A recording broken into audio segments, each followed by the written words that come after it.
25-30 ವರ್ಷಗಳ ಹಿಂದೆ ನಮ್ಮ ಡಾಕ್ಟರ್ ಪ್ರಭಾಕರ್ ಕೋರೆ ಹೇಳಿದಂಗೆ ಕರ್ನಾಟಕ ರಾಜ್ಯ ರಾಜಕಾರಣ ಮತ್ತು ವಿಶೇಷವಾಗಿ ಬೆಳಗಾವಿ ಜಿಲ್ಲಾ ರಾಜಕಾರಣ ಅದು ಬೆಳಗಾವಿಯಿಂದ ನಿಯಂತ್ರಣ ಮಾಡುವಂಥ ದಿನಗಳನ್ನು ಆ ದಿವಸಗಳಿಂದ ನಾವು ನೋಡಿದ್ದೀವಿ. ಅವ್ರ ರಾಜಕೀಯ ಮನೆ ಅಂತಲ್ಲಿದ್ದರೆ ನಾವು ಆವಾಗ ಜಸ್ಟ್ ನಮ್ಮದು ರಾಜಕೀಯ ಪ್ರಾರಂಭ ಅಂತಲ್ಲಿ ಅವ್ರನ್ನ ನಾವು ಭೇಟಿ ಆಗ್ತಾ ಇದ್ದೀವಿ. ಅವ್ರ ಜೊತೆ ಹಲವಾರು ಕಾರ್ಯಕ್ರಮ ಭಾಗವಹಿಸಿದ್ದೀವಿ.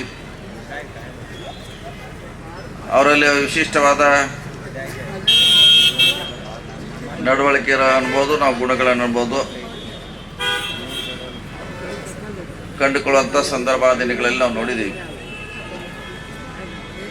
ಈ ಭಾಗದಲ್ಲಿ ಹಲವಾರು ಡಾಕ್ಟರ್ ಕೋರೆ ಅವರು ಹೆಂಗೆ ಅವರ ಸಂಸ್ಥೆ ನಿರ್ಮಾಣ ಮಾಡಲಿಕ್ಕೆ ಅವ್ರದ್ದೇ ಅಂತ ಪಾತ್ರ ಇದೆ ಅಂತ ಹೇಳಿದರು. ಅದು ಎದುರುಗಡೆ ಇರುವಂಥ ಸೆಂಟ್ರಲ್ ಗೌರ್ಮೆಂಟ್ನ ರಿಸರ್ಚ್ ಸೆಂಟರ್ ಕೂಡ ಅವರ ಆರೋಗ್ಯ ಸಚಿವರಾಗಿರಂತ ಮಾಡಿರುವಂಥ ಕೊಡುಗೆ. ಅದು ಕನಕದಲ್ಲಿ ಕೂಡ ಆರೋಗ್ಯ ಸಚಿವರಿದ್ದ ಕೂಡ ಅವ್ರದೇ ಅಡಿಯಲ್ಲಿ ಬರುವಂಥ ಒಂದು ಫ್ಯಾಕ್ಟ್ರಿಯನ್ನು ಕೂಡ ನಿರ್ಮಾಣ ಮಾಡಿದರು. ನಿಪ್ಪಾಣಿ ಸಕ್ಕರೆ ಕಾರ್ಖಾನೆ ಕೂಡ ಅವರ ಕಾಲಾವಧಿಯಲ್ಲಿ ಆಗಿರುವಂಥ ಕಾರ್ಖಾನೆ. ಇನ್ನೂ ಹಲವಾರು ಸಂಸ್ಥೆಗಳನ್ನು ನಮಗೆ ಕೊಡುವಂಥ ಪ್ರಯತ್ನವನ್ನು ಮಾಡಿದರೆ ಬಹುಶಃ ಇವತ್ತಿನ ಪೀಳಿಗೆ ಇದು ಗೊತ್ತಿಲ್ಲ. ತಮ್ಮದೇ ಆದ ಶೈಲಿಯಲ್ಲಿ ನಮ್ಮ ಜಿಲ್ಲೆಗೆ ಹಲವಾರು ಶಿಕ್ಷಣಗಳನ್ನ ಸ್ಥಾಪನೆ ಮಾಡಲಿಕ್ಕೆ ಸಹಕಾರ ಮಾಡಿದ್ದಾರೆ. ಹಲವಾರು ಬ್ಯಾಂಕ್ಗಳಿರಬಹುದು. ಆ ಸಂದರ್ಭದಲ್ಲಿ ಸರ್ಕಾರದಿಂದ ಏನು ಅವಶ್ಯಕತೆ ಇದ್ದು ಅವನು ಕೊಡುವಂಥ ಪ್ರಯತ್ನ ನಮ್ಮ ಜಿಲ್ಲೆಗೆ ಮಾಡುವಂಥ, ಮತ್ತು ಜೊತೆಗೆ ಪಕ್ಕದ ಮಹಾರಾಷ್ಟ್ರದಲ್ಲಿ ಕೂಡ ಅವರು ಹೆಚ್ಚು ಪ್ರಭಾವಶಾಲಿಗಳಾಗಿದ್ದರು. ಅಲ್ಲಿ ಕೂಡ ಸಾಕಷ್ಟು ರಾಜಕೀಯವಾಗಿ ಭಾಳಷ್ಟು ಪ್ರಭಾವಿಗಳಾಗಿ ಕೆಲಸ ಮಾಡಿದ್ದಾರೆ. ಇಡೀ ದೇಶದಲ್ಲಿ ಕೂಡ ಅವರು ಅತ್ಯಂತ ಇಂದಿರಾ ಗಾಂಧಿಗೆ, ರಾಜೀವ್ ಗಾಂಧಿಗೆ ಭಾಳಷ್ಟು ಹತ್ತಿರದ ಸಮೀಪದ ರಾಜಕಾರಣಿಗಳಾಗಿ ಕೆಲಸ ಮಾಡೋದ್ರಿಂದ ಒಂದು ಕಾಲದಲ್ಲಿ ದೇಶದಲ್ಲಿ ಅತ್ಯಂತ ಪ್ರಭಾವಿ ಕೇಂದ್ರ ಸಚಿವರಾಗಿ ರಾಜಕಾರಣಿಯಾಗಿ ಹೊರಹೊಮ್ಮಿದ್ದನ್ನು ನಾವು ನೋಡಿದ್ದೇವೆ. ಅವರು ಹಾಕಿಕೊಟ್ಟಿರುವಂಥ ಹಲವಾರು ಮಾರ್ಗಗಳಿರ್ಬೋದು, ವಿಚಾರಗಳಿರ್ಬೋದು, ಅದನ್ನು ಇವತ್ತು ನಾವು ನೆನೆಸ್ಕೊಳ್ಳೋದು ಅವಶ್ಯಕತೆ ಇದೆ. ಅದಕ್ಕೆ ಕಾರಣ ಅಂದರೆ ಇವತ್ತು ಅವರು ಏನು ಅನಾವರಣ ಮಾಡಿರುವಂಥ ಪುತ್ಥಳಿ ಹೊಸ ಪೀಳಿಗೆ ಇವ್ರ ಬಗ್ಗೆ ಬೆಳಕು ಚೆಲ್ಲುವಂಥ ಮತ್ತು ವಿಚಾರ ಮಾಡುವಂಥ ದಿನಗಳ ಪ್ರಾರಂಭ ಆಗ್ತಾವಂತ ಭಾವಿಸಿದ್ದೇನೆ. ಕಳೆದ 2 ವರ್ಷಗಳ ಹಿಂದೆ ಕನಕದಲ್ಲಿ ನಾವು ಕೋರೆ ಅವರು ಇನ್ನು ಮಾತೇಶ್ ಅವರು ಹೋದಾಗ ಈ ವಿಷಯ ಅಲ್ಲಿ ಪ್ರಸ್ತಾಪ ಬಂತು. ಬೆಳಗಾವಿ ನಗರಕ್ಕೆ ಒಂದು ಅವರ ಮಾರ್ಗದಕ್ಕೆ ಹೆಸರಿಡೋಣ, ಅವರ ಪುತ್ಥಳಿ ಅನಾವರಣ ಮಾಡುವಂಥ ಸಂದರ್ಭದಲ್ಲಿ ನಾವೆಲ್ಲರೂ ವೇದಿಕೆ ಬಿದ್ದ ನೀವು ಮಾಡಿ, ನಾವೆಲ್ಲ ನಿಮ್ಮ ಜೊತೆ ಇರ್ತೀವಿ ಅನ್ನೋ ಮಾತನ್ನು ಕೂಡ ಆ ಸಂದರ್ಭದಲ್ಲಿ ಹೇಳಿದ್ದೀವಿ. 2 ವರ್ಷ ನಂತರ ಕಾರ್ಯಗತ ಆಗಿದೆ. ಇನ್ನು ಮುಂದೆ ಈ ಜಿಲ್ಲೆಗೆ ಶಂಕರಾನಂದ ಅವರ ಪರಿಚಯ ಮಾಡುವಂಥ ದಿನ ಪ್ರಾರಂಭ ಆಗ್ತದೆ ನಾನು ಭಾವಿಸಿದ್ದೇನೆ. ಈ ಭಾಗಕ್ಕೆ ಈ ಶಂಕರಾನಂದ ಮಾರ್ಗ ಅಂತ ಇರ್ಬೋದು, ಅವರ ಪುತ್ಥಳಿ ಅನಾವರಣ ಮೂಲಕ ಅವರ ಮಾಡುವಂಥ ಕಾರ್ಯ ಆ ಮೂರ್ತಿ ಸಾರಿಕೊಳ್ಳುವಂಥ ಪ್ರಯತ್ನ ಆಗ್ತದೆ ಅನ್ನೋ ಮಾತನ್ನು ಈ ಸಂದರ್ಭದಲ್ಲಿ ಹೇಳುತ್ತಾ, ಅವ್ರ ಕುಟುಂಬದವರು ಕೂಡ ಹಿಂದೆ ಮಂತ್ರಿಗಳಾಗಿ ನಮ್ಮ ಓಂ ಪ್ರಕಾಶ್ ಕಣಗಲೆ ಅವರು ಕೆಲವು ದಿವಸ ರಾಜಕೀಯದಲ್ಲಿ ಸೇವೆ ಮಾಡಿದ್ದಾರೆ. ಅದು ಮುಂದುವರಲಿಕ್ಕೆ ಅವ್ರ ಕುಟುಂಬದಿಂದ ಆ ಸಂದರ್ಭದಲ್ಲಿ ಸಾಧ್ಯ ಆಗಿಲ್ಲ. ಅದು ಎಷ್ಟು ನಾವು ಜನ ಸೇವೆ ಮಾಡ್ತೀವಿ ಅಷ್ಟು ರಾಜಕೀಯವಾಗಿ ನಮ್ಗೆ ಅನುಕೂಲ ಆಗ್ತದೆ.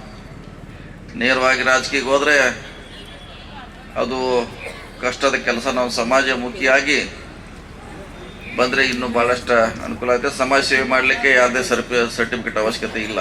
ನಾವು ಎಷ್ಟು ಕೆಲಸ ಮಾಡ್ತೀವಿ ಅಷ್ಟು ಜನ ನಮ್ಮನ್ನ ಗುರುಸ್ತಾರೆ. ನಂತರ ಅದು ರಾಜಕೀಯವಾಗಿ ಖಂಡಿತವಾಗಿ ನಮಗೆಲ್ಲ ಉಪಯೋಗ ಆಗ್ತದೆ ಅನ್ನೋ ಮಾತನ್ನು ಈ ಸಂದರ್ಭದಲ್ಲಿ ಹೇಳುತ್ತಾ, ಅವ್ರ ಕಾಲಾವಧಿಯಲ್ಲಿ ಭಾಳಷ್ಟು ರಾಜಕಾರಣಗಳನ್ನ ಹುಟ್ಟಾಕಿದ್ರು. ಅವ್ರು ನಮ್ಮ ಘಾಟ್ಗೇಜಿ ಅವರಿರ್ಬೋದು, ಪ್ರಭಾಕರ್ ಕೋರೇಜಿ ಅವರಿರ್ಬೋದು, ಅತನಿಯ ಕೆಲವು ಶಾಸಕರು ಇರ್ಬೋದು, ಸುಮಾರು ನಮ್ಮ ಮುರುಗೇಶ್ ಡಪ್ಪಳಾಪುರ ಅಂತ ಅವ್ರದ್ದೇ ಕ್ಯಾಂಡಿಡೇಟ್ ಅದು. ಎಲ್ಲಿದಾರ ಮುರುಗೇಶ್ ಡಪ್ಪಳಾಪುರ ಅಂತ ಮುಖ್ಯರಿಗೆ ಫಿಕ್ಸ್ ಇದ್ರು ಅವರು. ಸೊ ಇಂಥ ಭಾಳಷ್ಟು ಅವ್ರ ಕಾಲಾವಧಿಯಲ್ಲಿ ಟಿಕೆಟನ್ನು ಹೇಳ್ದಂಗೆ 18 ಟಿಕೆಟನ್ನು ನಾವು ನೋಡಿದ್ವಿ. ಬ್ಲ್ಯಾಂಕ್ ತಂದ್ರೆ ಅವರು, ಅದ್ರಾಗ ಯಾರ್ದು ಹೆಸರು ಬರ್ದಿರಕ್ಕಿಲ್ಲ, ಸೈನ್ ಮಾತ್ರ ಇತ್ತು ಅಧ್ಯಕ್ಷದು, ಬ್ಲ್ಯಾಂಕ್ ಮಾತ್ರ ಕೊಟ್ಟದ ಇತಿಹಾಸ. ಕಾಂಗ್ರೆಸ್ನಲ್ಲಿ ಆ ರೀತಿ ಆಗಲಿಕ್ಕೆ ಅವಕಾಶ ಇಲ್ಲ. ಅವರ ಅವಧಿಯಲ್ಲಿ ಅದಾಗಿದ್ದು ನಾವು ಕೂಡ ಕಣ್ಣಾರೆ ನೋಡಿದ್ದೀವಿ. ಸೊ ಭಾಳಷ್ಟು ಜನ ಪ್ರಕಾಶ್ ಹುಕ್ಕೇರಿ ಅವರು ಕೂಡ ಅವ್ರ ಕಾಲಾವಧಿಯಲ್ಲಿ MLCಗಳಾಗಿ ಹೊರಹೊಮ್ಮಿ ನಮ್ಮ ಜಿಲ್ಲೆಗೆ ಸಾಕಷ್ಟು ಹಿಂಗೆ ರಾಜ್ಯದಲ್ಲಿ ದೇವರಾಜ ಅರಸು ಅವ್ರ ಕೊಡುಗೆ ಕೊಟ್ಟರು. ಭಾಳಷ್ಟು ಮಂತ್ರಿಗಳನ್ನು, ರಾಜಕಾರಣಿಗಳನ್ನು, ಗುಂಡ್ರಾವ್ ಕೊಟ್ಟರು, ಬಂಗಾರಪ್ಪನವ್ರು ಕೊಟ್ಟರು. ಹಂಗೆ ನಮ್ಮ ಜಿಲ್ಲೆಗೆ ಬಿ ಶಂಕರಾನಂದ ಅವ್ರ ಕೊಡುಗೆ ಅಪಾರವಾಗಿದೆ. ಅವರೆಲ್ಲ ರಾಜಕಾರಣಿಗಳಾಗಿ ಕೆಲಸ ಮಾಡ್ತಿದ್ದಾರೆ. ಅಂಥ ಒಂದು ಮುಖಂಡತ್ವ ಬೆಳೆಸುವಂಥ ಒಂದು ಇಚ್ಛಾಶಕ್ತಿ ಕೂಡ ಬೇಕಾಗ್ತದೆ. ಸೊ ಅದು ನಮ್ಮ ಜಿಲ್ಲೆಗೆ ಕೊಡುವಂಥ ಪ್ರಯತ್ನವನ್ನು ಮಾಡಿದ್ದಾರೆ. ಯಾಕೆಂದರೆ ಒಬ್ಬೊಬ್ರಿಗೆ ಒಂದು ಶೈಲಿ ಇರ್ತೈತೆ, ಅದು ಶೈಲಿ ಕಾಣೋಲ್ಲ. ಅವ್ರು ಯಾವ ರೀತಿ ಕೆಲಸ ಮಾಡ್ತಾರೆ ಅಂತ ನಾವು ಹತ್ತಿರದಿಂದ ನೋಡೋಕೆ ಮಾತ್ರ ಗೊತ್ತಾಗ್ತದೆ. ಭಾಳ ಚೆನ್ನಾಗಿ ದೂರಿನವ್ರಿಗೆ ಏನೂ ಮಾಡಿಲ್ಲ ಅಂತ ಅನಿಸಿ ಕೂಡ ನಾವು ಹತ್ತಿರ ಹೋದಾಗ ಅವ್ರ ಕಾರ್ಯಶೈಲಿ, ಅವ್ರು ಮಾಡುವಂಥ ಕೆಲಸದ ವ್ಯವಸ್ಥೆ ನೋಡ್ಲಿಕ್ಕೆ ಸಿಗ್ತೈತೆ ನಮಗೂ. ಅಂಥದ್ರಲ್ಲಿ ಶಂಕರಾನಂದ ಸಾಹೇಬರು ಒಬ್ಬರು ಅನ್ನೋದು ನಮಗೆ ಹೆಮ್ಮೆ ಕೂಡ ಇದೆ. ಸೊ ನಮ್ಮ ಬೆಳಗಾವಿ ಜಿಲ್ಲೆ ಹೆಸರನ್ನು ದಿಲ್ಲಿವರೆಗೆ ಮೂಡಿಸ್ಲಿಕ್ಕೆ ಅವ್ರ ಹೆಸರಟ್ಟೆ ಸಾಕಂತ ನಾನು ಭಾವಿಸಿದ್ದೀನಿ. ಬೋಪರ್ಸ್ ಗಣ್ಯ ಅಧ್ಯಕ್ಷರಾಗಿ ಅದನ್ನು ವಿಚಾರಣೆ ಮಾಡುವಂಥ ಒಂದು ಕಮಿಟಿ ನೇಮಿಸಿದರು. ಅದರ ಅಧ್ಯಕ್ಷರಾಗಿ ಕೆಲಸ ಮಾಡೋಕೆ ದೇಶದಲ್ಲಿ ಕೂಡ ಒಂದು ಸಂಚಲನ ಮೂಡಿಸುವಂಥ ದಿನಗಳನ್ನು ನಾವು ನೋಡಿದ್ದೇವೆ. ಇಂಥ ಹಲವಾರು ಕಾರ್ಯಗಳನ್ನು ದಿಲ್ಲಿಯಲ್ಲಿ ಮಾಡಿರ್ಬೋದು, ಬೆಂಗಳೂರಲ್ಲಿ ಮಾಡಿರ್ಬೋದು, ಬೆಳಗಾವಿಯಲ್ಲಿ ಮಾಡುವಂಥ ಪ್ರಯತ್ನ ಮಾಡೋದೆಲ್ಲ ಇವತ್ತು ಇತಿಹಾಸದಲ್ಲಿದೆ. ಆ ಇತಿಹಾಸವನ್ನು ಮತ್ತೆ ನಾವು ಇವತ್ತು ಪ್ರಚಲಿತವಾಗಿ ತರುವಂಥ ಪ್ರಯತ್ನ ನಾವು ಇಲ್ಲಿ ಸೇರುವಂಥ ಬಿ ಶಂಕರಾನಂದ ಅಭಿಮಾನಿಗಳು ಇವತ್ತು ಮಾಡಬೇಕಂತ ತಮ್ಮಲ್ಲಿ ವಿನಂತಿಯನ್ನು ಮಾಡ್ಕೊಳ್ತಾ, ಇವತ್ತು ಎಲ್ಲರ ಸಮ್ಮುಖದಲ್ಲಿ ನಿಮ್ಮೆಲ್ಲರ ಅವರ ಕುಟುಂಬದ ಎಲ್ಲ ಸದಸ್ಯರು ಕೂಡಿ ಒಂದು ಪುತ್ಥಳಿಯನ್ನು ಮಾಡಬೇಕಂತ ಬಹುದಿನಗಳ ಬೇಡಿಕೆ ಅವ್ರದ್ದು. ಕೊನೆಗೆ ಅದು ಇವತ್ತು ಈಡೇರಿದೆ.